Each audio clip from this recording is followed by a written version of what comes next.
原來我哋每個人都喺度做緊小丑，為咗活着，唔得唔按照其他人喜歡嘅方式嚟塑造自己。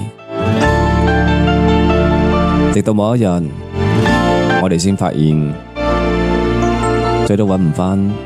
自己原來嘅樣子。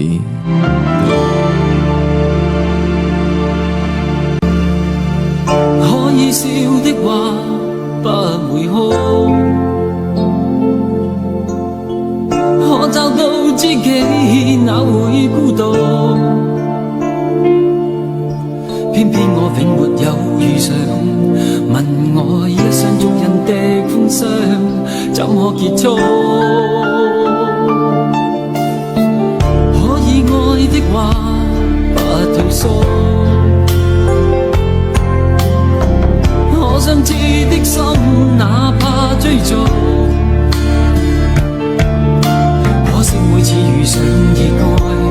沒法使我感覺我終於遇上幸福。